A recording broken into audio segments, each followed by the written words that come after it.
Perkenalkan, nama saya Novian Syambin dengan NPM 239000091.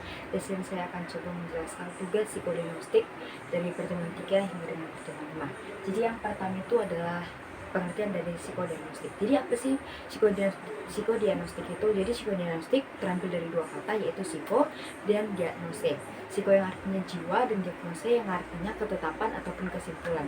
Jadi psikodiagnostik ini disebut dengan pemeriksaan psikologis yang berupa aspek-aspek psikologis pada diri individu. Dan jadi yang diperiksa itu seperti karsa, cipta, dan tujuannya itu untuk melihat kemampuan kita secara keseluruhan. Nah, sejarah psikodiagnostik. Jadi pada 2200 sebelum Masehi, pemerintah Cina mengadakan seleksi penerimaan mahasiswa karyawan baru. Pada 1862, Wilbur Wundt menciptakan sebuah acuan yang digunakan untuk mengukur kecepatan berpikir. Nah, jadi di si Wilbur Wundt ini yang menciptakan laboratorium psikodiagnostik itu yang pertama. Dan pada tahun 1920, Hermann Rosquartz pertama kali memperkenalkan istilah psikodiagnostik sebagai metode psikodiagnostik lewat penyelidikan dengan metode Rorschach dalam psikiatri yang kemudian terkenal dengan nama tes Rorschach. Nah, jadi psikologi adalah ilmu yang mempelajari tentang manusia. Untuk memahami manusia dengan segala aspeknya dibutuhkan beberapa persyaratan. Yang pertama itu teori. Nah, jadi kalau kita nggak tahu teori, kita nggak akan bisa menyimpulkan orang tersebut. Jadi teori itu sebagai acuan kita untuk menentukan, oh dia itu kenapa, dia sedang kenapa, dia perlu apa. Jadi dengan teori kita bisa mengetahui semuanya. Dan yang kedua itu ada metode. Nah, setelah kita mengetahui apa masalah yang terdapat dari orang tersebut, kita mencari metode. Kita mencari metode apa yang perlu untuk diberikan ke mereka. Seperti misalnya seseorang yang tidak tahu minat dan bakatnya apa. Ya, kita memberikan metode dengan kita mungkin bisa memberikan tes intelijensi atau tes minat bakat kepada orang tersebut. Nah, yang ketiga adalah keterampilan dalam melakukan pemeriksaan psikologis. Nah, setelah kita dapat menyimpulkan teorinya dan kita memberikan metodenya, kita memberikan keterampilan kita untuk orang tersebut. Apa yang kita pahami, itu yang kita berikan kepada orang tersebut. Lanjut. Nah, ada pula sasaran psikodiagnostik itu. Jadi sasaran psikodiagnostik itu adalah individu manusianya. Jadi sasaran psikodiagnostik itu saya atau individu, dan yang disasarkan itu atau yang diperiksa itu adalah tingkah laku dari individu tersebut. Nah, di mana aspek dari kepribadian meliputi aspek kognitif dan aspek non-kognitif, di mana aspek kognitif itu seperti kecerdasan atau intelijensi, dan aspek non-kognitif itu seperti emosi, sikap, dan temperamen. Nah, semua aspek psikologis dan keterampilan geraknya dapat didiagnosis atau diperiksa seperti kecerdasan, minat bakat, sikap, motif, emosi, hubungan sosial, inisiatif atau kreativitas, daya tahan, daya analisis, pengambilan keputusan, kerjasama, ketelitian, sistematika kerja, ketelaan kerja, dan seksualitas. Nah, tujuan psikodiagnostik itu juga terbagi dari 3. Yang pertama itu klasifikasi, di mana klasifikasi ini kita meletakkan masalah di tempat-tempat tertentu. Misalnya pendidikan. Misalnya, ada seorang anak yang menyangkut masalah pendidikan. Nah, kita harus menyesuaikannya. Kita bisa melakukan pemeriksaan seperti intelijensinya atau bakat minatnya. Kita bisa memeriksakan itu, dan itu tergolong di dalam pendidikan. Nah, ada pula perkembangan anak yang menyangkut hambatan-hambatan perkembangan baik psikis maupun sosial. Jadi perkembangan anak ini kita bisa, misalnya nih ada anak yang mengalami keterlambatan pengembangan atau psikisnya yang kurang baik, kita mengklasifikasikannya di dalam perkembangan anak. Nah, klinis, dan ada juga klinis, berhubungan dengan individu-individu yang mengalami gangguan psikis baik yang ringan maupun yang berat. Jadi kalau ada klinis ini, misalnya ada seseorang yang mengalami psikis. Nah, kalau psikis ini kita langsung berikan ke klinis, karena kita nggak mungkin memberikannya ke pendidikan. Jadi diberikan ke klinis karena psikisnya itu harus diperiksa lebih lanjut. Nah, yang diperiksa itu baik dari gangguan psikis yang ringan maupun psikis yang berat. Nah, industri berhubungan dengan seleksi karyawan, penilaian kinerja, konseling, promosi, analisis kebutuhan, organisasi, dan konflik. Jadi industri ini dipakai juga jadi psikodiagnostik ini dipakai juga di industri karena dalam penerimaan karyawan itu dibutuhkan si psikolog untuk bisa saja untuk mewawancara ataupun menyeleksi IQ-nya dari si karyawan tersebut.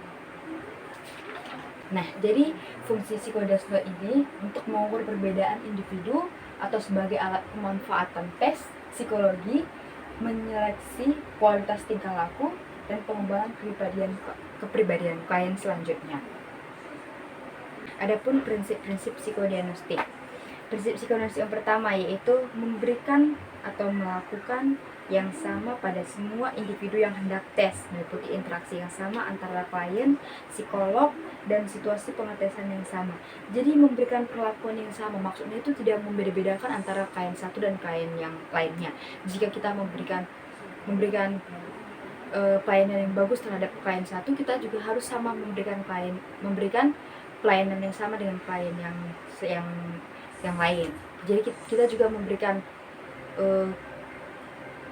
memberikan kualitas ataupun alat yang memang diperlukan dan tidak membeda-bedakan antara klien tersebut. Nah, yang kedua itu ada kesadaran individu untuk menjalani pemeriksaan psikologis karena akan berpengaruh pada pelaksanaan tes dan hasil tidak sesuai dengan tujuan tes. Jadi setiap individu itu atau setiap klien harus sadar untuk menjalani psikologis, karena jika kita tidak sadar untuk menjalaninya atau kita tidak fokus untuk menjalani tes tersebut, itu akan berpengaruh dengan hasil tesnya. Yang ketiga, tersedia sarana dan prasarana untuk pemeriksaan psikologis, misalnya alat tes yang dibutuhkan, pemeriksaan dan lain-lain. Nah, yang ketiga ini kita memberikan sarana dan prasarana yang baik untuk klien kita, misalnya ruangan ataupun alat-alat tes yang dibutuhkan untuk menunjang sistematika dalam pelaksanaan tes tersebut. Dan yang keempat itu biaya pemeriksaan psikologis terjangkau oleh klien.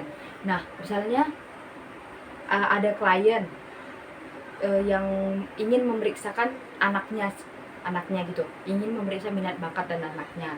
Nah, klien tersebut bisa saja meminta diskon terhadap psikolog, tapi itu tergantung juga dengan psikolognya. Jika psikolognya mau, psikolognya akan memberikan potongan harga sedikit karena mungkin anaknya sudah lebih dari satu yang diperiksa oleh psikolog ini, dan si klien bisa untuk meminta diskon harga.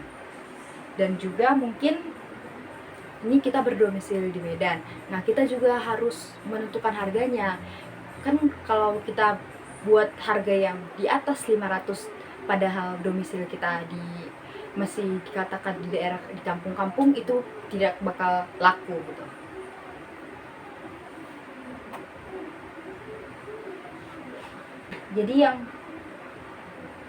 Jadi yang terakhir, psikolog atau tenaga psikologi yang profesional dapat menjamin kerahasiaan. Nah, jadi ini tuh udah yang paling penting untuk psikolog, karena psikolog itu harus menjaga kode etiknya atau harus menjaga kerahasiaan si klien. Psikolog tidak boleh memberitahukan hasil dari pemeriksaan klien tersebut kepada siapapun kecuali persetujuan dari kliennya. Nah, adapun strategi dalam perusahaan psikologi yang antara lain yaitu harus tepat guna. Harus tepat guna ini dimana kita dapat mengklasifikasikan masalah pada tempat-tempat tertentu seperti tadi. Jika seseorang mengalami keterlambatan,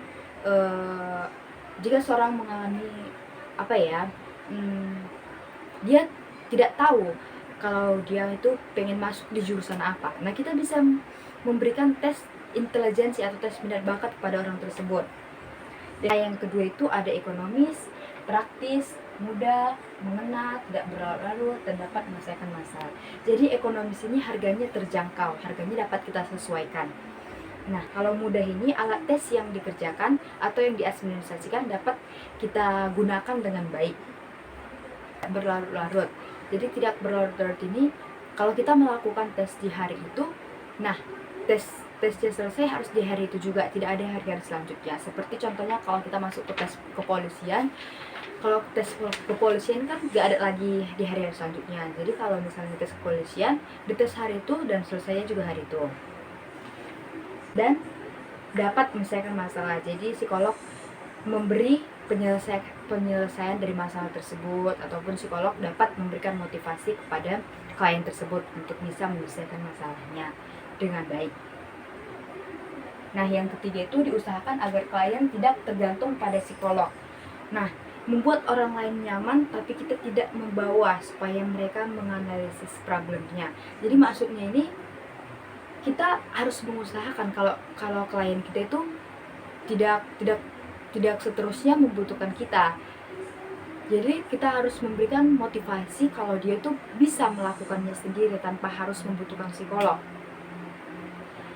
Kita juga memberikan motivasi kalau problemmu itu sudah pernah jadi kita memberikan motivasi kalau problem kamu itu sudah selesai, dan berikutnya jika ada masalah kamu pasti bisa menyelesaikannya dengan baik lagi karena sebelumnya kamu sudah dapat menyelesaikan masalah. Jadi sebaiknya kita memberikan motivasi untuk mendukung si klien agar si klien itu tidak merasa tidak bisa menyelesaikan masalahnya sendiri. Nah, yang terakhir itu klien diberi motivasi agar dapat menentukan sikapnya sendiri. Nah, jadi yang 4 dan yang poin ketiga itu saling berkaitan karena si psikolognya itu sama-sama memberi motivasi kalau si klien itu sudah pernah menjalani masalah yang sama. Jadi seharusnya kamu tuh sudah tahu bagaimana cara menyelesaikan masalahmu. Nah, pelaksanaan psikodiagnostik yaitu pelaksanaan psikodiagnostik. Jadi artinya bahwa pemeriksaan psikologis harus sesuai dengan kebutuhan dan tujuan pemeriksaan tersebut. Misalnya cara atau alat pemeriksaan yang dipilih bersifat praktis dan ekonomi. Jadi yang pertama itu menentukan apakah suatu masalah membutuhkan pemeriksaan psikologis atau tidak. Jadi kita harus mengidentifikasi terlebih dahulu keluhan dari klien dan kita baru tahu apa problemnya. Nah, misalnya problemnya dia tidak bisa menjalankan komputer. Kita bisa memberikan dia kursus untuk bisa tahu cara menjalankan komputer gimana. Kita bisa memberikan dia tes intelijensi atau kita bisa memberikan dia kursus. Yang kedua itu perlu menentukan metode yang cocok. Contohnya, jika problem klien tersebut nggak tahu mau ambil jurusan apa, nah kita sudah tahu tujuan kita untuk apa, yaitu untuk mencari bakat dan minatnya supaya dia mengetahui apa jurusannya. Yang ketiga itu pemeriksaan individu atau kelompok. Jadi pemeriksaan individu atau kelompok ini kayak prasarananya. Misalnya kalau pemeriksaan individu ya kita harus menentukan tempat atau ruangan yang cocok. Gak mungkin kita memeriksakan pemeriksaan individu tapi kita memeriksanya di ruangan yang sangat lebar. Jadi kita memberikan mungkin di ruangan yang agak lebih kecil. Nah, kalau pemeriksaan kelompok lebih dari 3 orang mungkin kita bisa memberikan di ruangan yang cukup lebar. Nah, jadi kalau untuk pemeriksaan individu atau kelompok itu tergantung dengan fasilitas dan alat tesnya, berapa orang yang memakainya gitu. Dan yang keempat itu perlu menentukan alat bantu untuk pengumpulan data yang diperlukan. Jadi ada 2 jenis yang berkaitan dengan perlengkapan. Jadi ada 2 jenis untuk membantu dalam pengumpulan data dari klien tersebut. Yang pertama itu berkaitan dengan perlengkapan alat elektronik. Kalau kita mau wawancara, kita bisa menggunakan alat bantu kayak handycam untuk merekam setiap obrolan atau setiap pewawancaraan yang dilakukan oleh psikolog dan juga kliennya untuk kita meminimalisir terjadinya kelupaan. Kita bisa merekam itu dan kemudian kita bisa melihatnya ulang jika kita terjadi kelupaan. Dan yang kedua itu hasil report piagam sertifikat rekam jejak. Seorang anak gak tahu dia mau ambil jurusan apa, tapi kita lihat dari rekam jejaknya ataupun dari rapotnya, dia nilainya condong tinggi kemana. Misalnya dia condong tinggi ke IPA, nah kita berikan jurusan yang bersangkutan ke IPA, misalnya yang kedokteran atau teknik kimia atau yang lain-lain. Nah, yang selanjutnya itu strategi psikodiagnostik atau pengumpulan data. Strategi psikodiagnostik adalah mencari cara untuk mengumpulkan data subjek secara tepat dan guna. Data subjek menyangkut data kepribadian yang kompleks dan abstrak, maka diperlukan teknik pendekatan yang tepat guna. Nah, yang pertama itu ada beberapa teknik-teknik pendekatan yang tepat. Yang pertama itu adalah proses atau pendekatan informal. Di mana proses atau pendekatan informal ini adalah kita memperoleh kesan-kesan mulai dari kita awal bertemu. Misalnya seseorang datang kepada saya dan dia memberikan kesan yang baik terhadap saya, misalnya dia berperilaku baik atau sopan, saya pasti otomatis berkesan bahwa oh, orang tersebut pasti baik. Di pikiran saya pasti orang itu baik. Karena apa? Karena sejak dia datang awal kepada saya, dia memberikan sikap yang baik. Nah, banyak kesalahan dari pendekatan informal ini. Seperti itu, satu, sumber pada diri penilai. Adanya desas-desus atau hearsay, yaitu dimana penilaian yang positif jadi negatif. Misalnya gini teman-teman,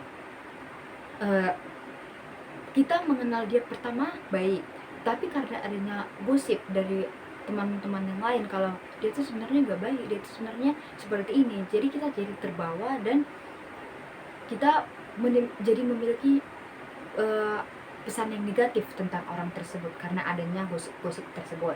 Nah, yang kedua itu terjadi halo effect, seperti kesan pertama kita mempengaruhi keseluruhan penilaian. Kalau kita bertemu dengan dia dan dia memberikan kesan baik, kita sudah pastikan kalau dia itu baik.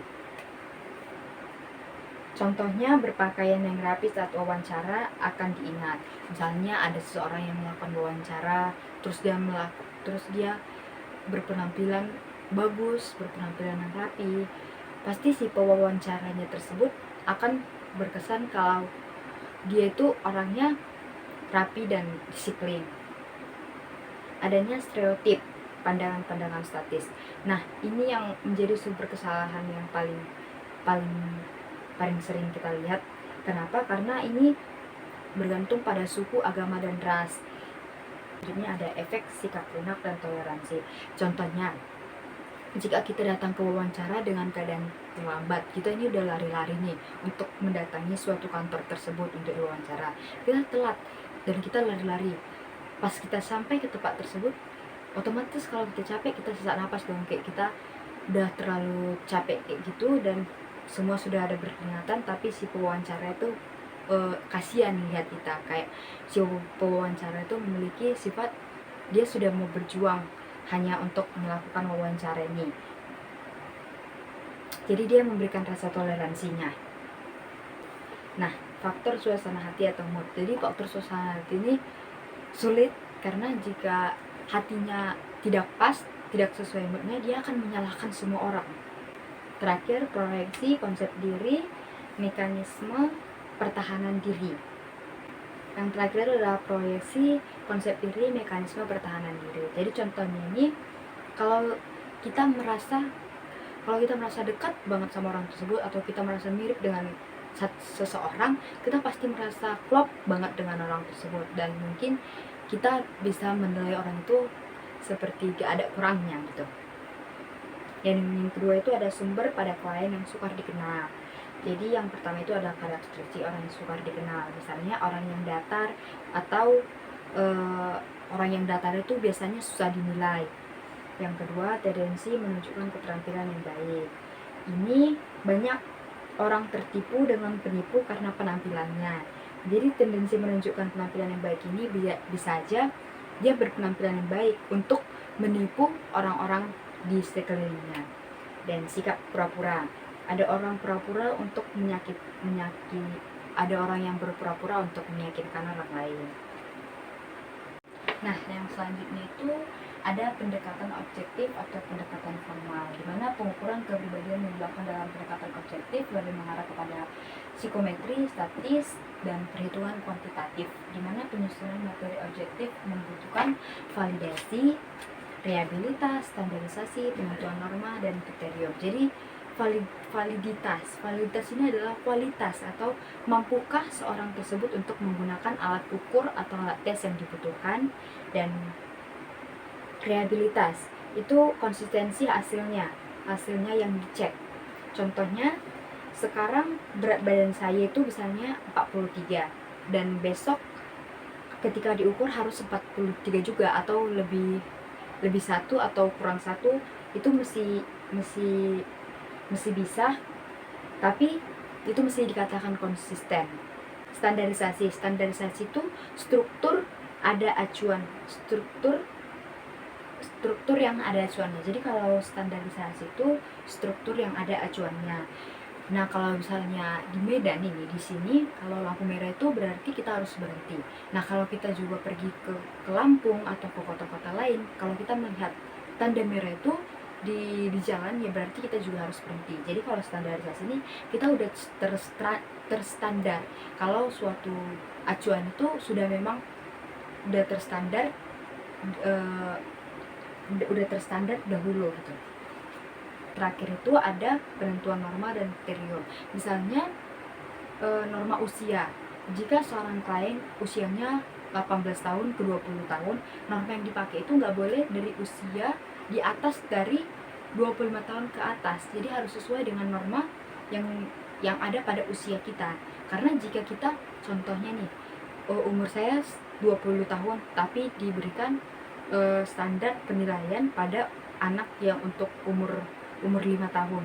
Nah, itu tidak dapat, alat ukur kita itu tidak dapat terdeteksi.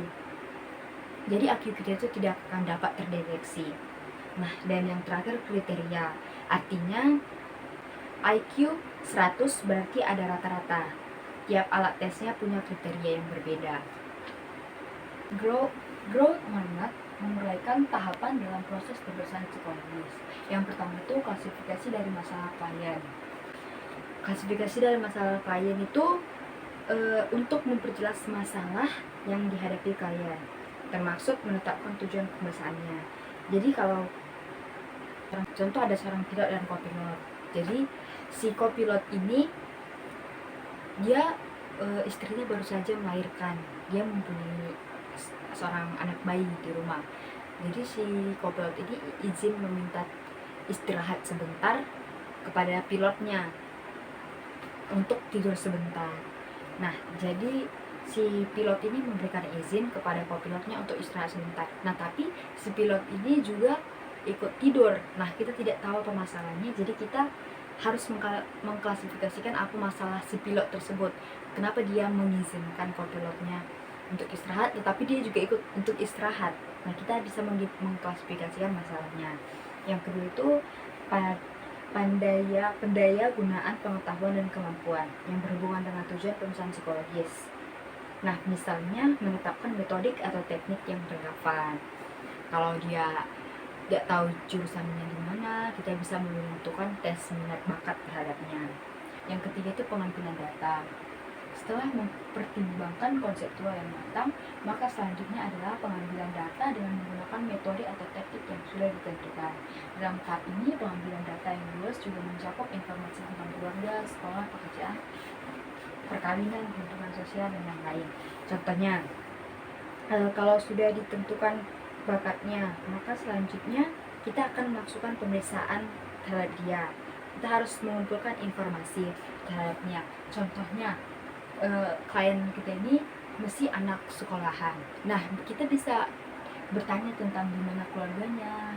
Mungkin dia kerja, kita juga bisa bertanya apa pekerjaannya saat ini. Mungkin dia ada kesibukan apa.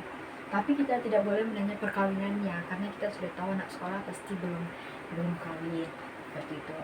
Nah, kita juga bisa bertanya hubungan sosial anak tersebut kayak mana. Yang keempat ada interpretasi data. Setelah data terkumpul dan diproses atau dianalisa, psikolog selanjutnya melakukan interpretasi atau penafsiran dengan cara mendeskripsikan kepribadian klien dengan mempertimbangkan keseluruhan data yang terkumpul dari 3 fase sebelumnya. Jadi setelah kita mengambil kesimpulan dari dari metode ketiga yang kita berikan, kita dapat menyimpulkan atau kita dapat mendeskripsikan kepribadian klien tersebut.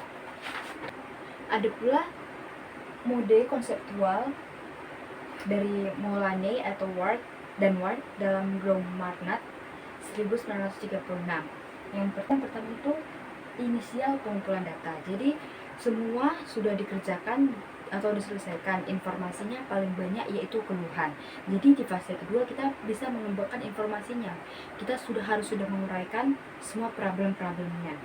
Nah, di fase ketiga itu yaitu yang pertama itu kita menolak informasi. Kita bisa saja menolak informasi jika informasi tersebut tidak benar. Kita juga bisa menerima informasi jika informasi tersebut benar, masuk akal untuk diterima. Dan kita juga dapat memodifikasi informasi, dimana misalnya contohnya nih seperti orang tua yang membanding-bandingkan anaknya. Tapi kalau kita bilang mama ini selalu membanding-bandingkan anaknya, si orang tua tersebut tidak merasa kalau dia membandingkan anaknya tersebut. Terus di fase yang keempat, mengembangkan dan menginterasi hipotesis. Karena dari keluarga merasa tidak diapresiasi sehingga merasa tidak diperlukan lagi. Nah, jadi kalau mengembangkan hipotesis ini, dia merasa di keluarganya dia tidak diperlukan.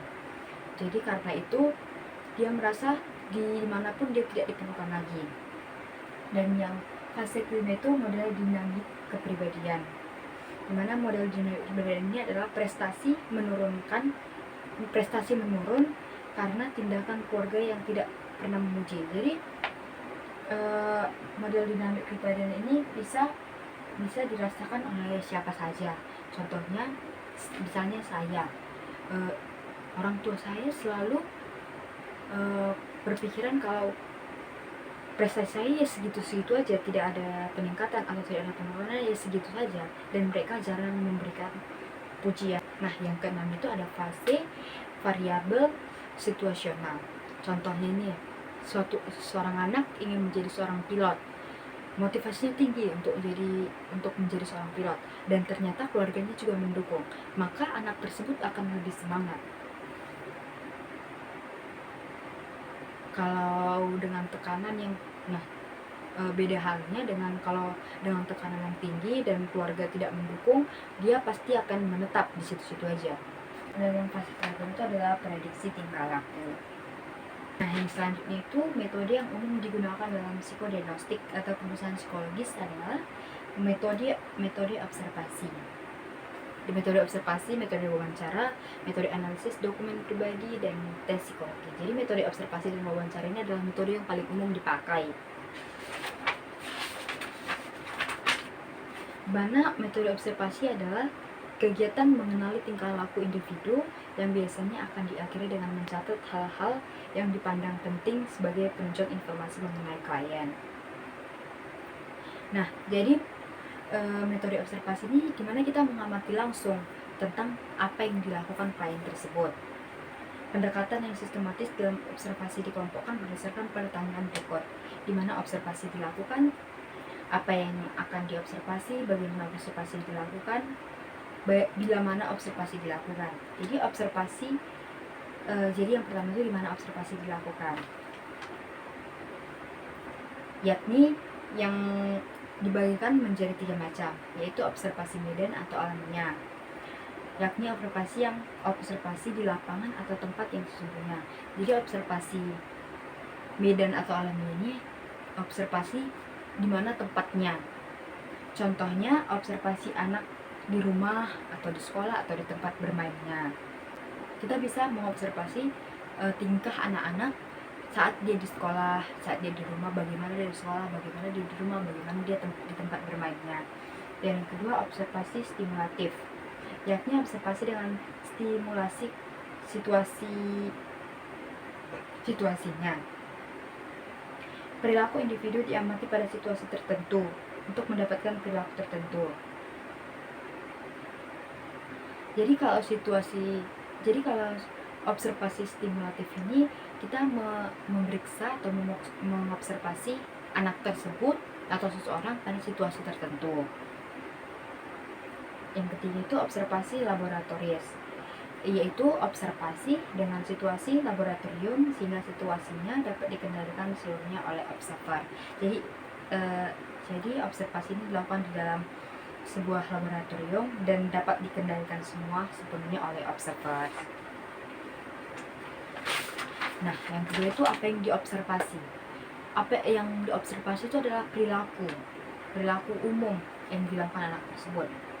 Nah, perilaku ini dibedakan menjadi dua, yaitu observasi sampel peristiwa atau event sampling, yakni hanya mengamati beberapa sampel tingkah laku pada suatu saat tertentu. Nah, contoh observasi sampel peristiwa ini adalah seorang anak. Psikolog ingin mengobservasi seorang anak. Jadi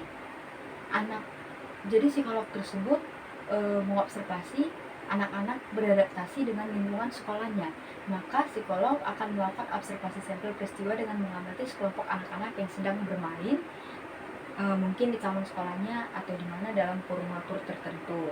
Nah, jadi selama observasi, psikolog tersebut akan mencatat perilaku anak-anak seperti interaksi sosialnya atau tingkat keaktifannya bagaimana.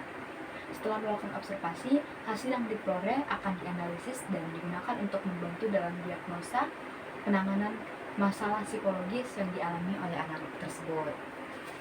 Nah, jadi yang kedua itu ada observasi sampel waktu atau time sampling, yakni mengamati dan mencatat apa saja yang dilakukan individu dalam waktu tertentu.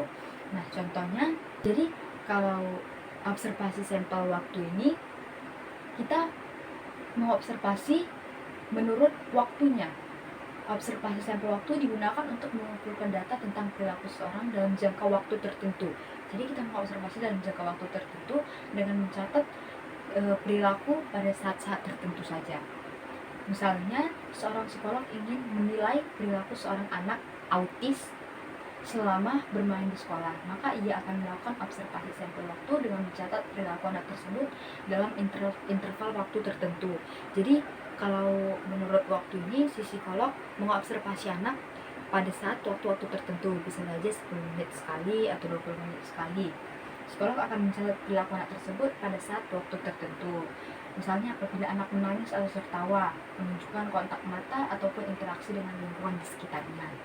Dengan menggunakan metode observasi waktu ini, psikolog dapat memperoleh data yang lebih akurat karena lebih sering diperhatikan karena menurut kurun waktunya, karena dia terdapat kurun waktu. Nah, selanjutnya bagaimana observasi dilakukan? Berdasarkan posisi observasi dapat dibedakan menjadi dua macam, yaitu observasi non-partisipan dan observasi partisipan. Observasi non-partisipan itu dalam jenis observasi ini, observasi sebagai penonton berada di luar objek yang diamati, di mana observers tidak ikut serta dalam kegiatan individu yang diobservasi. Observers berfungsi sebagai penonton, pengamat, dan mencatat tingkah laku yang diobservasi. Nah, jadi dalam observasi non-partisipan ini, yang individu yang berada di luar objek yang akan diamati itu hanya sebagai penonton saja, tidak ikut observasi dalam kegiatan observasi tersebut. Observer berfungsi hanya sebagai penonton saja. Observasi partisipan. Dalam jenis observasi ini, observers turut serta dalam kegiatan individu yang diobservasi. Nah, beda dari observasi non-partisipan, kalau observasi partisipan ini, observers turut serta dalam kegiatan individu yang akan diobservasi. Nah, dengan tujuan untuk memperoleh tingkah laku individu yang alamiah atau tidak wajar, tidak dibuat-buat, tidak dilandasi oleh rasa curiga atau perasaan sedang diamati. Misalnya mengamati anak sedang bermain, maka observers turut bermain dengan anak tersebut. Nah, ada pula kelemahan dari observasi partisipan ini, yaitu jika observer diketahui sebagai peneliti, maka tingkah laku individu dapat berubah. Anak-anak dapat menjadi curiga kepada observersnya. Selanjutnya, bila mana observasi dilakukan. Jika dilihat dari segi pencatatan, hasil observasi dapat dibagi menjadi dua macam, yaitu observasi dengan pencatatan langsung, yaitu pencatatan dilakukan segera. Jadi kalau observasi dengan pencatatan langsung, ketika melakukan observasi, si pengobservasi langsung mencatat apa yang informasi-informasi penting apa yang didapatnya. Sedangkan observasi dengan pencatatan retrospek, yaitu si pengobservasi akan mencatatnya, di mana dia mencatat ketika uh, sisi atau ketika acara pengobservasiannya telah selesai. Jadi metode observasi dengan pencatatan retrospek ini dapat dipengaruhi oleh faktor lupa, karena bisa saja kita lupa dengan ada informasi-informasi penting karena ingatan kita juga terbatas. Pencatatan data observasi dapat dibantu oleh kamera elektronik kayak voice record, kamera, atau skala observasi lainnya seperti daftar pengecekan. Jadi untuk meminimalisir adanya kelupaan, kita juga bisa menggunakan alat-alat elektronik. Nah, selain itu ada pula kelemahan metode observasi karena seluruhnya tergantung pada persepsi individu, jadi membuka kemungkinan untuk menyimpang dan tidak tepat. Misalnya keterbatasan daya ingat, sehingga data yang dicatat kemungkinan rawan dalam validitas dan reliabilitasnya. Berikut adalah beberapa kelemahan metode observasi. Jadi yang pertama itu ada halo efek, pengaruh kesan pertama atau kesan luarnya saja, dimana kita menilai seorang dari luarnya saja. Yang kedua, Hawthorne effect adalah suatu tendensi tiga laku atau yang akan diatur menjadi nampak berbeda dari kondisi yang alamiah atau menjadi lebih baik. Nah, contohnya ini misalnya dia suka dengan seseorang. Nah, jika tidak ada orang yang disukanya pada situasi tertentu, dia akan bertindak seperti yang memang selayaknya diri dia sendiri. Tapi ketika ada seseorang yang dia sukai berada di suatu tempat yang sama dengan dia mungkin bisa berbeda tingkah lakunya untuk menotis mungkin orang yang disukanya. Yang ketiga itu adalah refleksi observers, yakni struktur kepribadian observers turut berpengaruh dan bermain dalam hasil pengamatannya terhadap objek yang diobservasi. Misalnya, pengalaman emosional observers dapat tampil pada waktu observasi berlangsung. Yang kedua itu metode wawancara. Dalam wawancara akan terjadi pertukaran pandangan dan informasi antara dua orang yang bertemu. Dalam wawancara juga dibutuhkan hubungan interpersonal yang terjalin dengan baik sehingga proses komunikasi baik verbal ataupun non-verbal dapat berjalan dengan lancar. Wawancara juga dapat disebut sebagai percakapan dengan tujuan tertentu. Hal ini disebabkan oleh pernyataan-pernyataan yang diajukan mempunyai tujuan dan arah tertentu. Jadi kalau kita melakukan wawancara, kita harus mempunyai hubungan interpersonal yang baik untuk menjamin terjalinnya percakapan yang baik antara si pewawancara dan yang akan diwawancara. Dalam metode wawancara terdapat beberapa hal yang perlu dipertimbangkan. Yang pertama, waktu. Pada saat menanyakan suatu pertanyaan atau materi tertentu haruslah terdapat durasi waktu wawancara yang dilakukan. Contohnya ini, jika seorang pengobservasi sudah menanyakan sesuatu pada waktu tertentu dan kemudian dia menanyakan hal tersebut lagi, mungkin si wawancara bisa merasa tidak nyaman dengan hal tersebut. Isi wawancaranya meliputi apa saja yang akan ditanyakan.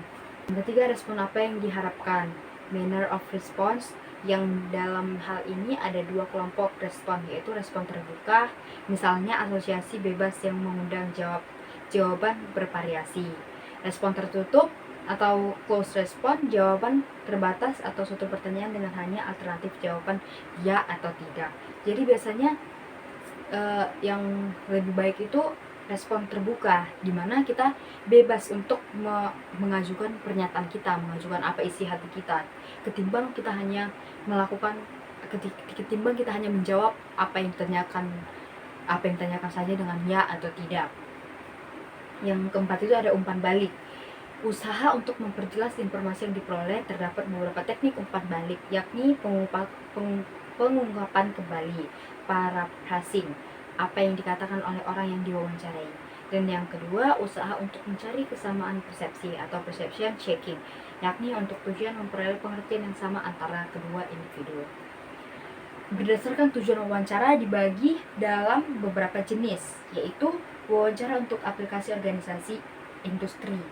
Misalnya wawancara untuk menyeleksi pekerjaan yang karyawan baru. Yang kedua itu wawancara untuk aplikasi klinis, di mana wawancara untuk menanyakan keluhan klien. Yang ketiga wawancara untuk aplikasi riset, yaitu wawancara ini dilakukan di bidang survei. Yang keempat, riwayat hidup. Riwayat hidup atau latar belakang kehidupan dapat digunakan sebagai suatu proses perkembangan dalam jangka panjang yang terjadi dalam suatu kurun waktu kehidupan seseorang. Nah, misalnya riwayat hidup ini menelusuri tema kehidupan seseorang, yaitu semua kejadian dalam kehidupan subjek, terutama tekanan yang dialaminya, yang berinteraksi dengan kebutuhan dirinya sehingga menimbulkan baik perasaan puas ataupun tidak puas. Yang kedua itu menelusuri sebab terjadinya gangguan psikis atau keluhannya. Masalah ini dideteksi melalui keseluruhan kejadian dalam kehidupan subjek yang diduga menjadi faktor pencetus terjadinya keluhan atau gangguan psikis. Yang ketiga itu menelusuri dengan atau dugaan atau ramalan. Research for prediction.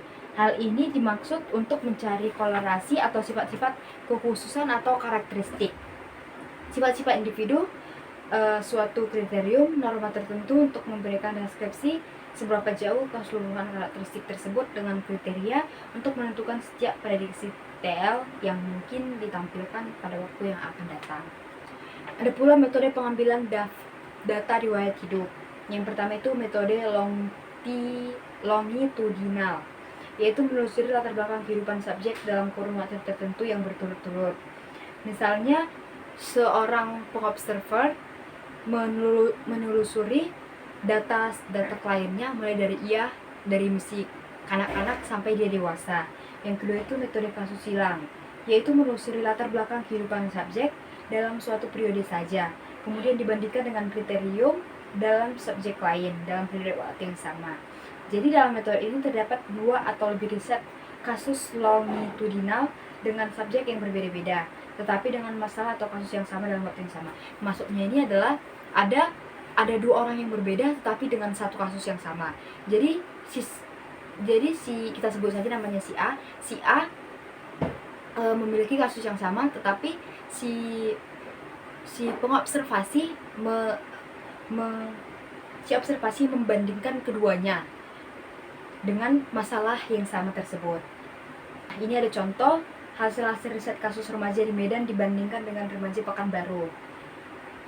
Data yang diperoleh tersebut kemudian dilakukan analisis kooperatif terhadap semua kasus yang diperoleh. Analisis dokumen penting. Analisis dokumen penting merupakan metode yang digunakan untuk menambahkan pengertian dan kejelasan mengenai kepribadian subjek.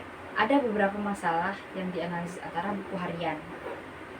Diari dipakai sebagai tempat pencurahan hal-hal yang positif dan yang negatif serta tempat untuk mengembangkan pandangan-pandangan. Diari juga dapat dipandang sebagai sebuah autobiografi ringkas dari subjek maupun mungkin tidak menyangkut semua fase-fase kehidupannya. Asumsi tidak menganalisis diari adalah bahwa subjek akan mencatat segala hal yang dianggap penting dan juga rahasia mengenai satu atau lebih fase kehidupan dan peristiwa yang dialaminya. Jadi dengan buku diari seseorang bisa juga diobservasi, karena contohnya seperti saya juga waktu saya SMP saya sering menulis tentang perasaan saya di waktu-waktu tertentu di dalam buku diari itu. Nah, kalau misalnya ada seseorang yang mengobservasi, bisa saja seorang pengobservasi itu melihat dari diari saya untuk mengetahui kejadian-kejadian atau peristiwa-peristiwa apa yang pernah terjadi dengan diriku, untuk mengetahui lebih jelas tentang diriku. Yang kedua itu surat-surat pribadi. Surat dapat dianalisis seperti halnya diari untuk memperoleh data tambahan atau bahkan data yang sangat penting untuk menggambarkan kepribadian. Seperti surat-surat pribadi kita juga untuk menjadi penunjang untuk menggambarkan kepribadian seseorang. Nah, dan yang terakhir itu ada biografi atau autobiografi.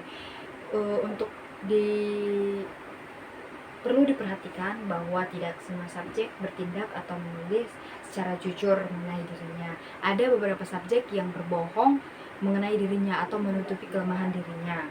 Untuk hal ini perlu dilakukan penelusuran yang sangat hati-hati agar diperoleh data yang akurat dan yang jujur. Oke, selanjutnya itu materi tentang tes psikologi, yang dimana ada beberapa pengertian tes psikologi menurut para tokoh. Yang pertama itu pengertian psikologi menurut Anne Anastasi tahun 1964, yang dimana tes psikologi pada hakikatnya adalah ukuran yang objektif dan terstandar dari suatu sampel perilaku.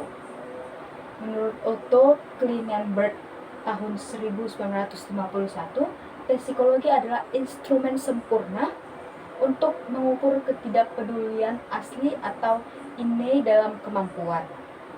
Menurut Ron Bach pula, tes psikologi adalah prosedur sistematik untuk membandingkan perilaku dua orang atau lebih.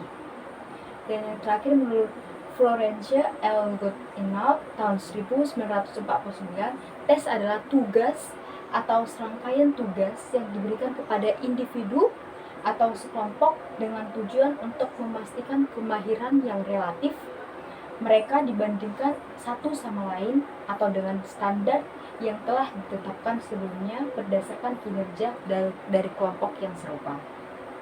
Ada pula fungsi dari tes. Menurut Cower tahun 1952 ada 3 macam fungsi tes, yaitu yang pertama fungsi meramalkan. Berdasarkan hasil tes kerap kali dimungkinkan untuk memperoleh gambaran tentang prediksi tentang sikap, tingkah laku yang diharapkan di kemudian hari. Yang kedua, fungsi menggambarkan atau mendeskripsikan. Hasil tes dipakai untuk menggambarkan kepribadian individu guna tujuan-tujuan yang telah ditetapkan, misalnya seleksi calon karyawan baru. Dan yang ketiga itu fungsi menemukan diri sendiri, memberikan suatu pengertian yang mendalam pada diri subjek mengenai gambaran kepribadiannya. Hasil tes perlu disampaikan kepada subjek untuk memperjelas gambaran dirinya, yakni mengenai sifat-sifatnya, kelemahan-kelemahan, dan potensi yang dimilikinya. Dengan penjelasan tersebut, subjek diharapkan memperoleh pemahaman tentang diri sendiri dan kemudian mampu mengambil sikap yang sadar terhadap apa yang dia alami dan apa masalahnya. Nah, selanjutnya syarat-syarat tes yang baik. Tes sebagai alat asesmen data diharapkan dapat memperoleh data yang objektif, relevan, dan akurat.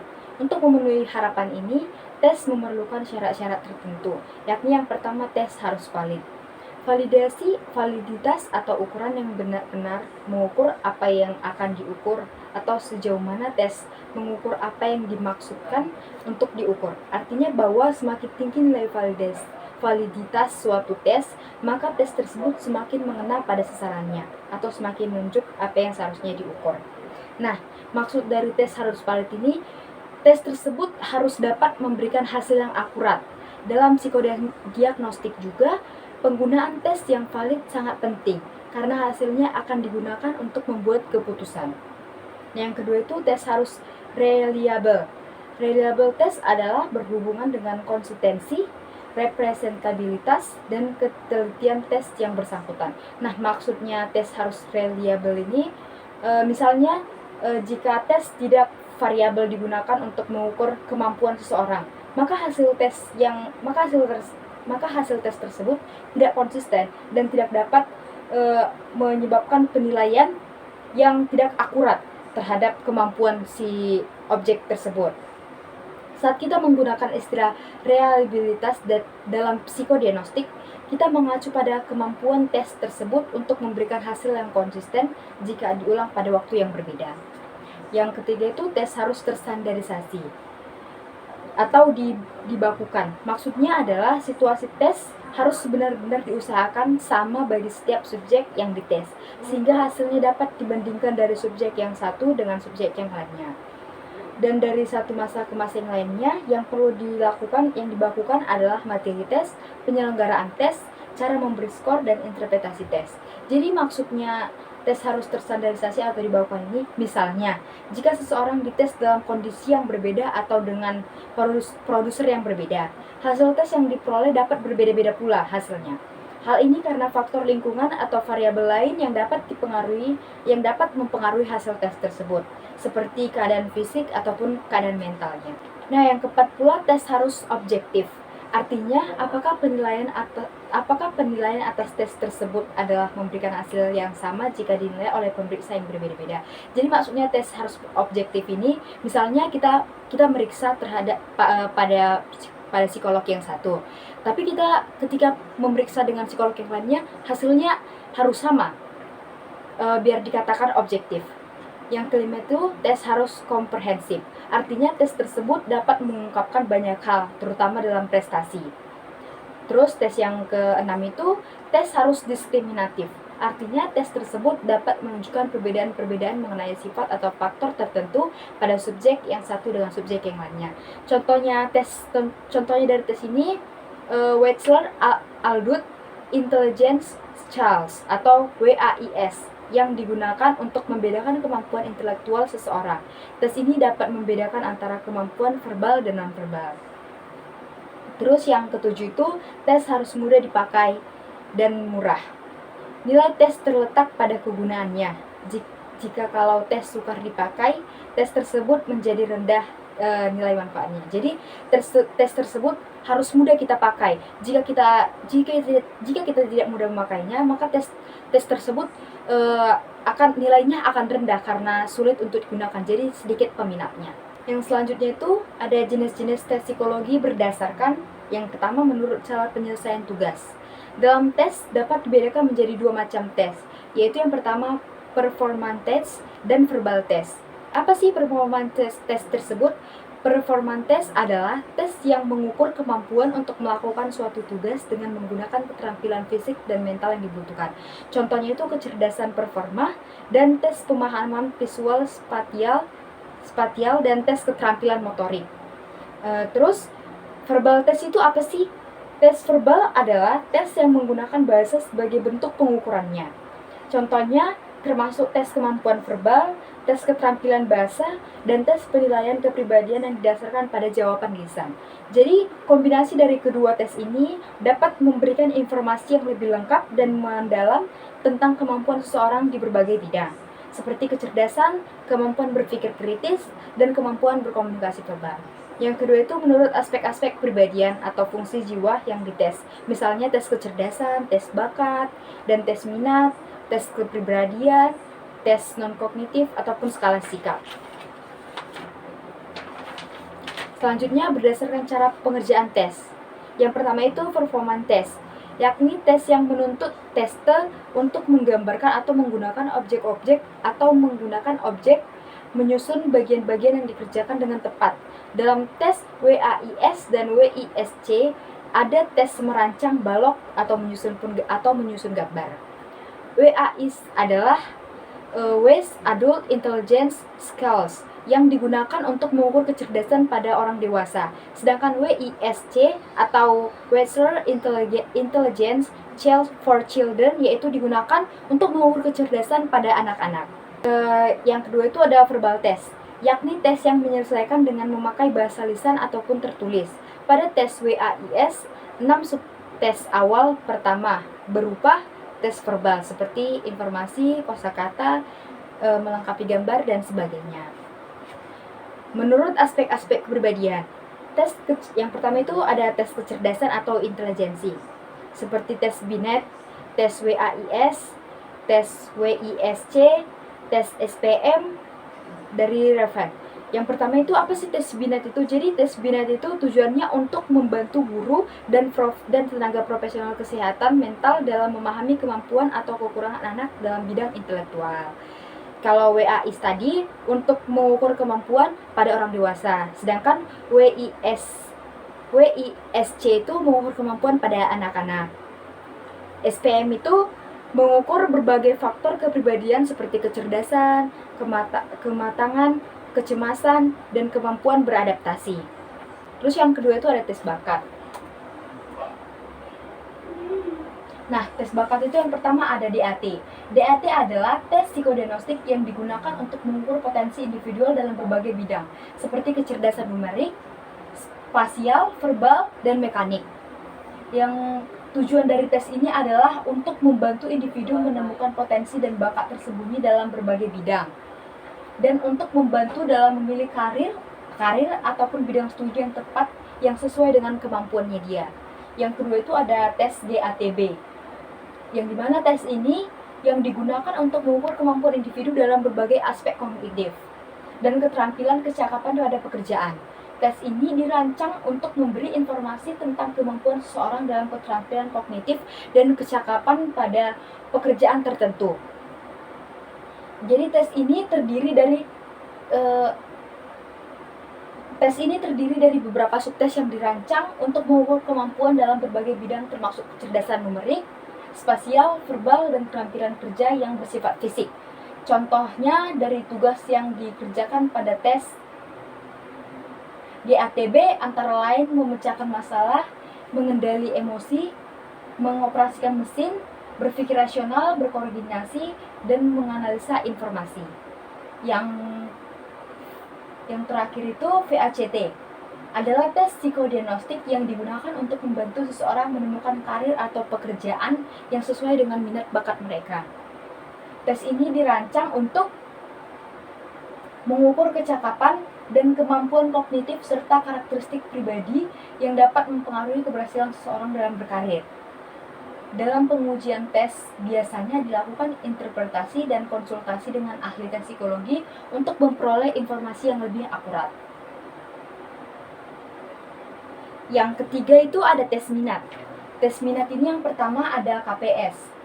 Jadi KPS ini adalah tes psikodiagnostik yang digunakan untuk membantu individu mengeksplorasi minat dan preferensi mereka dalam rangka mencapai tujuan karir yang tepat. Tes ini terdiri dari serangkaian pertanyaan yang dirancang untuk mengukur minat dan preferensi dalam berbagai bidang, seperti bidang profesional, pendidikan, kegiatan waktu luang. Tes ini memiliki beberapa variasi, termasuk tes untuk remaja dan orang dewasa yang lebih berpengalaman. Yang selanjutnya ada KOIS, merupakan instrumental diagnostik psikologi yang digunakan untuk mengukur minat kerja seseorang dalam lingkup luas, seperti bidang bisnis, teknik, ilmu sosial, pendidikan, dan masih banyak lagi. Selanjutnya ada MVII. Jadi tes MVII ini sendiri adalah instrumen diagnostik psikologi yang digunakan untuk mengidentifikasi minat karir ataupun profesi seseorang. Dalam minat MVII ini, partisipan akan diminta untuk mengisi kuesioner yang terdiri dari serangkaian pertanyaan yang terkait dengan ketujuh faktor tersebut.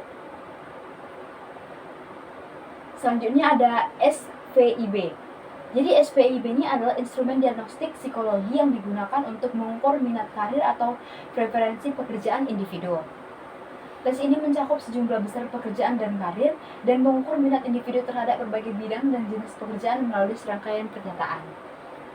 Selanjutnya ada CAI, adalah instrumen psikodiagnostik yang digunakan untuk mengevaluasi minat pekerjaan individu baik dalam konteks pendidikan, pelatihan maupun perencanaan karir. Pada tes minat ini, individu diminta untuk mengisi kuesioner yang terdiri lebih dari 140 pertanyaan.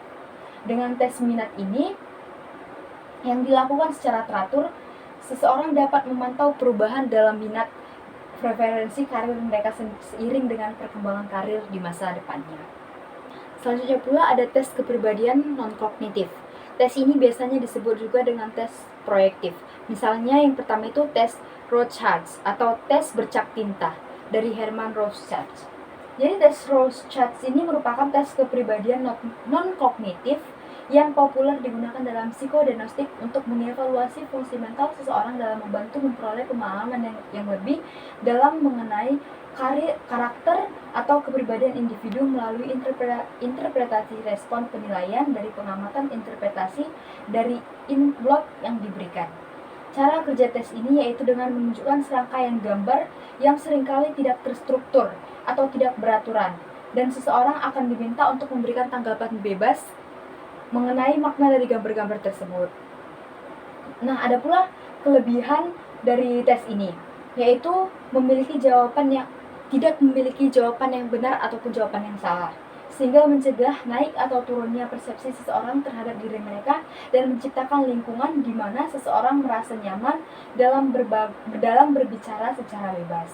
Sedangkan kekurangan dari tes ini, kualitas interpretasinya sangat tergantung pada kemampuan ahli psikologi dalam menafsirkan respon individu dan menjadikan sebagai sebuah laporan atau profil kepribadian yang akurat. Selanjutnya itu ada TAT atau Thematic Apperception Test dari Murray.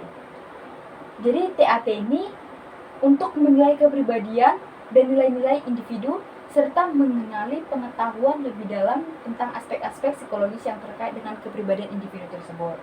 Selanjutnya ada CAT. Tes CAT ini adalah tes psikodiagnostik yang memanfaatkan teknologi komputer untuk meningkatkan proses pengukuran kepribadian individu. Yang keempat itu ada grafis. Tes grafis pada dasarnya adalah tes yang menggunakan gambar atau media visual untuk mengevaluasi aspek kepribadian individu, seperti kecenderungan sosial, orientasi spasiovisual dan detail, dan lain sebagainya. Tes grafis biasanya akan memberikan kosakata tertentu dari gambar atau pilihan jawaban tertentu yang harus dipilih peserta. Selanjutnya, klasifikasi tes psikologi. Berdasarkan atas pengambilan tes, ada tes individual dan tes kelompok. Tes psikodiagnostik secara umum dibagi menjadi dua, yaitu tes individual dan tes kelompok. Tes individual mengukur potensi dan nilai psikologis individu, sedangkan tes kelompok memberikan informasi tentang karakteristik kelompok dan perbedaan individu dalam kelompok tersebut. Tes individual mengharuskan individu untuk menjawab pertanyaan atau menyelesaikan tugas yang dirancang untuk mengungkapkan informasi tentang kepribadian, kemauan, atau karakteristik lain yang terkait. Contohnya dari tes individual adalah tes intelijensi seperti WAIS dan WISC, tes kepribadian MMPI, dan tes proyeksi kepribadian seperti tes Rorschach dan TAT. Tes ini sering digunakan dalam penilaian psikologis dan dianggap sangat akurat dalam mengukur karakteristik individu. Sementara itu, tes kelompok biasanya digunakan untuk mengumpulkan informasi tentang kelompok atau populasi yang lebih besar, yang terdiri dari lebih satu individu. Tes kelompok umumnya lebih murah daripada tes individual dan dapat menghasilkan informasi aktivitas kelompok, kemampuan, preferensi, dan hubungan interpersonal. Contohnya, tes kelompok ini adalah tes IQ untuk kelompok seperti KBIT, tes skill sosial, dan skala kepuasan kerja. Hasil dari tes kelompok dapat digunakan untuk membuat keputusan dalam pemilihan karyawan atau pemilihan perguruan tinggi dan pemilihan program. Yang kedua itu ada tes kecepatan dan kemampuan.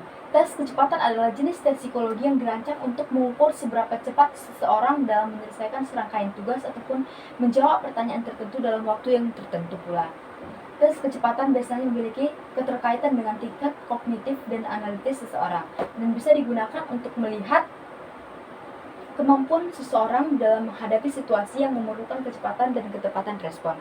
Sementara itu, tes kemampuan psikodiagnostik adalah tes yang dirancang untuk mengukur potensi intelektual atau kemampuan spesifik seseorang dalam melakukan tugas atau pekerjaan tertentu. Tes ini biasanya terdiri dari serangkaian soal atau pertanyaan yang menilai kemampuan verbal, numerik, atau spasial seseorang. Hasil tes kemampuan psikodiagnostik dapat digunakan untuk memprediksi kinerja seseorang dalam pekerjaan tertentu atau untuk mengetahui potensi intelektual secara umum. Nah, berdasarkan jenis pertanyaannya, dibedakan menjadi beberapa.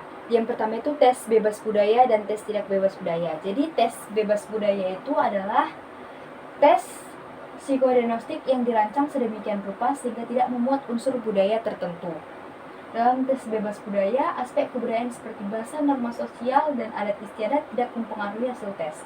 Tujuan dari tes bebas budaya adalah untuk menghilangkan bias budaya yang mungkin terjadi dan memungkinkan pengujian kemampuan seseorang secara netral. Nah, selanjutnya itu ada tes langsung atau proyektif dan tes tidak langsung.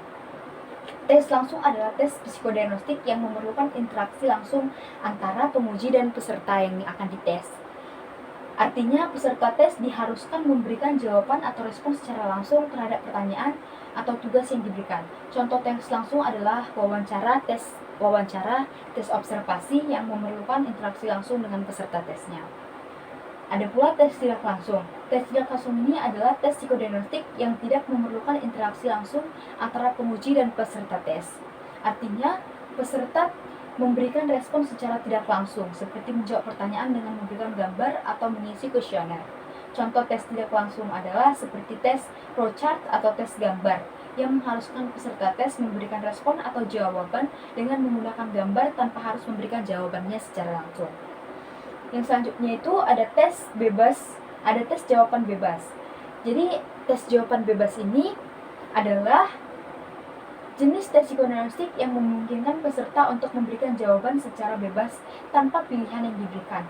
Tes ini biasanya memerlukan jawaban panjang dan rinci dari peserta tes dan seringkali melibatkan pertanyaan yang lebih kompleks atau mendalam.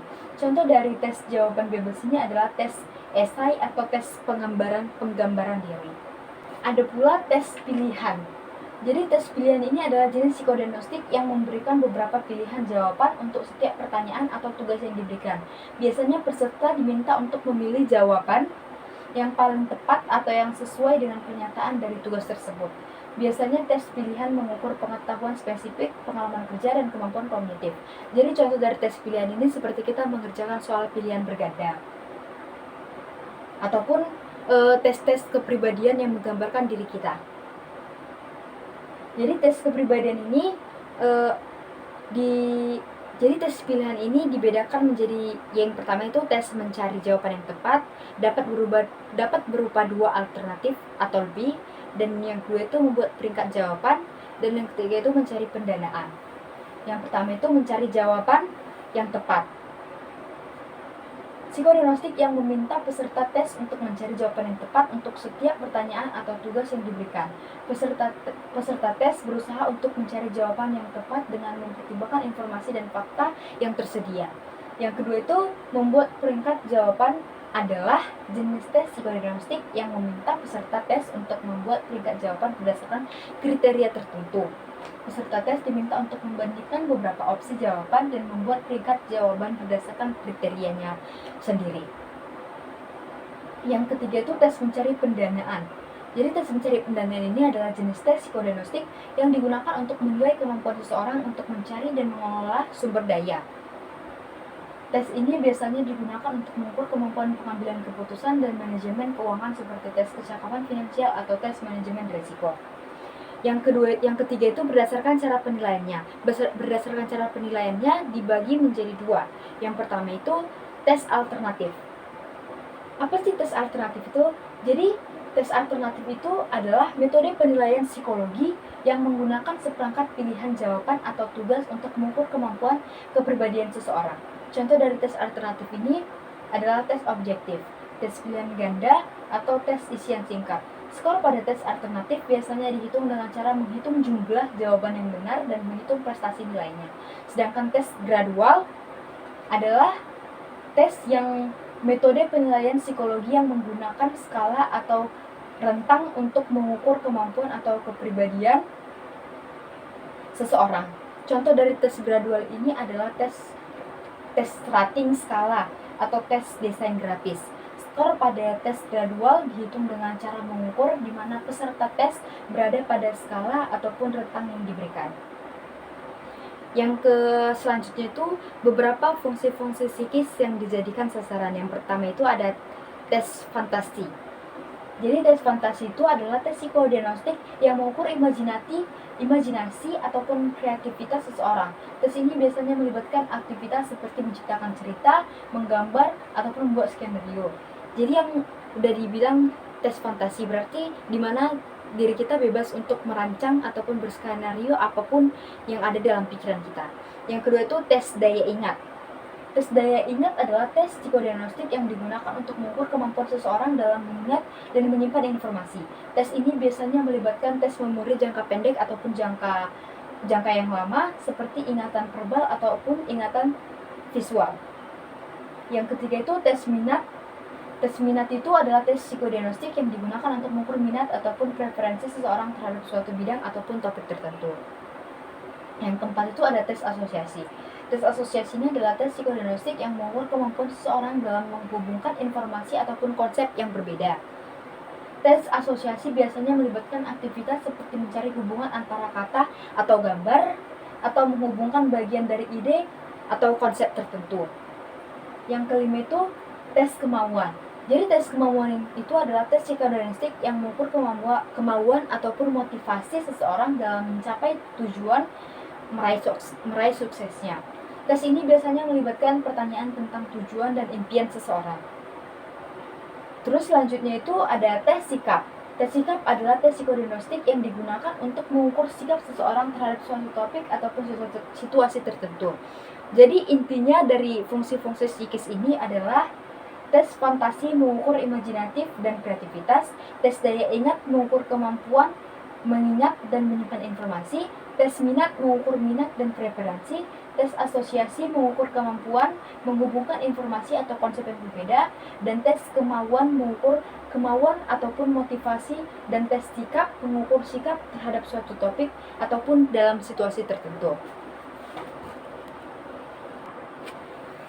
Nah, berdasarkan cara penyelesaiannya dibagi menjadi dua. Yang pertama tes verbal dan non-verbal, dan yang kedua tes tertulis dan tes oral. Jadi tes verbal itu contohnya kemampuan membaca dan menulis kata. Sedangkan kemampuan menyelesaikan non-verbal itu contohnya mengenal bentuk dan menyelesaikan gambar. Berdasarkan tes tertulis, jadi yang menggunakan format tertulis untuk mengukur kemampuan. Berdasarkan tes oral yang menggunakan format lisan yang biasanya melibatkan aktivitas menjawab pertanyaan secara lisan. Yang selanjutnya berdasarkan jenis pertanyaan atau item. Dibedakan menjadi dua juga, yaitu pilihan paksa dan item ambigu. Pilihan paksa itu pertanyaan yang meminta peserta untuk memilih salah satu jawaban yang tersedia, seperti soal pilihan berganda. Dan yang kedua itu item ambigu. Item ambigu ditunjukkan untuk mengukur aspek kepribadian seseorang seperti pola pikir, sugestibilitas, atau kemampuan beradaptasi dalam situasi yang ambigu. Ada pula berdasarkan konstitusinya. Berdasarkan konstitusinya dibedakan menjadi dua. Yang pertama tes standar, yang digunakan ketika ingin mengukur kemampuan secara objektif dan memfasilitasi pembandingan hasil tes individu yang diuji. Yang kedua itu tes informal, yang dimana digunakan untuk mendapatkan gambaran yang lebih detail tentang individu yang akan diuji. Tes berdasarkan performance-nya. Tes berdasarkan performance-nya itu dibedakan menjadi dua. Yang pertama itu tes kertas dan pensil, dan yang kedua itu tes yang memakai aparatus atau alat. Tes kertas dan pensil umumnya berisi serangkaian soal dan pertanyaan yang harus dijawab dengan cara menulis atau menggambar di atas kertas yang sudah disediakan. Yang tes memakai aparatus atau alat, tes yang menggunakan aparatus dalam psikodiagnostik adalah bentuk tes yang membutuhkan peralatan atau mode khusus dalam proses pengukurannya. Contohnya seperti tes tangan ataupun tes koordinasi. Yang selanjutnya itu berdasarkan kesesuaian dengan kriterium. Berdasarkan sesuaian dengan kriterium dibedakan menjadi 5 tipe. Yang pertama, tipe tes dengan tingkah laku identik. Jadi maksudnya ini adalah contohnya itu penggunaan tes kecocokan pekerjaan adalah proses seleksi karyawan, di mana calon karyawan dinilai berdasarkan kriteria yang dipandang penting dalam kinerja pekerjaan tersebut. Yang kedua itu ada tipe tes dengan elemen-elemen identik. Tes yang dinilai dengan kriteria ini dihubungkan dengan tes yang merujuk pada kemiripan tugas atau situasi yang dihadapi individu dalam kinerjanya di lingkungan kerja. Yang ketiga itu tipe tes indikasi-indikasi tingkah laku. Tes yang dinilai dengan kriteria ini dihubungkan dengan tes yang mengevaluasi jenis atau tipe tingkah laku yang muncul pada individu seperti kecenderungan tingkah laku impulsif ataupun tingkat kecemasan yang tinggi. Yang keempat itu ada tipe dari kondisi-kondisi tingkah laku, di mana tes yang dinilai dengan kriteria ini dihubungkan dengan tes yang mengevaluasi kondisi yang mempengaruhi tingkah laku individu seperti stres ataupun kecanduan. Yang kelima itu ada tipe secara teoritik, berhubungan dengan kriterium. Maksudnya dari tipe ini, tes ini dihubungkan dengan tes yang mengembangkan kecerdasan teori psikologis atau model kinerja manusia. Contohnya itu tes intelijensi, di mana individu dinilai berdasarkan kemampuan kognitif berdasarkan teori psikologinya. Selanjutnya berdasarkan rujukan HIMSI 2002, klasifikasi tes psikologi terdiri dari 4, Yang pertama itu tes intelijensi. Tes intelijensi itu adalah tes psikologi yang digunakan untuk menilai kemampuan kognitif seseorang, yaitu kemampuan untuk mengerti masalah, berpikir logis, serta memahami konsep matematis tertentu. Yang kedua itu tes bakat.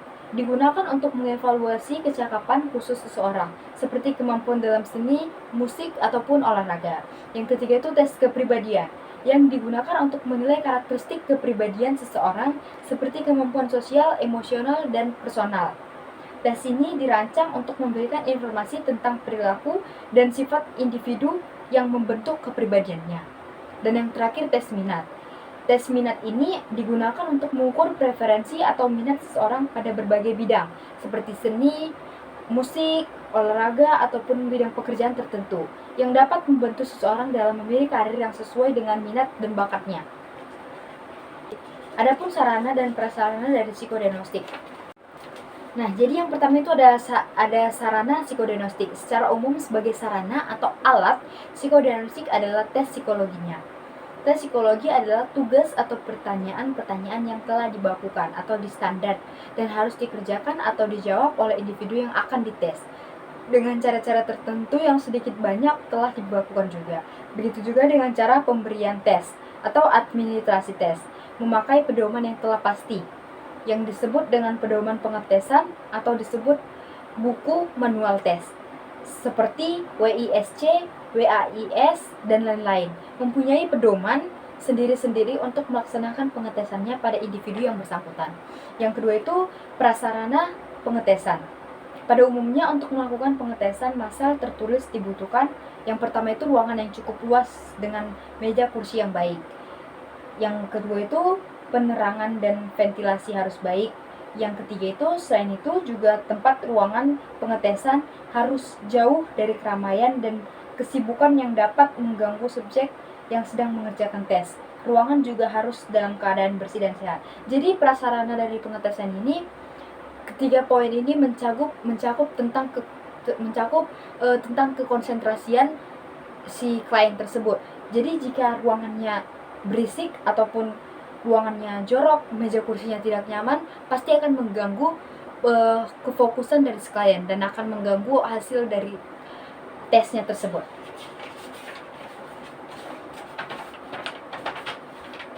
Jika pengetesan melebihi kelas biasanya, misalnya dalam suatu aula atau auditorium, maka perlu memakai pengeras suara supaya memberi petunjuk dapat didengar dengan jelas. Jadi misalnya dalam suatu kelas itu lebih dari biasanya, lebih dari memuat orang muatan biasanya. Berarti kalau lebih dari orang biasanya, ketika kita berbicara hanya dengan suara kita asli, itu mungkin tidak akan didengar oleh sebagian orang, apalagi orang-orang di belakang. Jadi di sini tuh kita diminta untuk memberikan alat pengeras suara agar setiap instruksi yang diberikan dapat didengar oleh semua yang ada di dalam ruangan tersebut.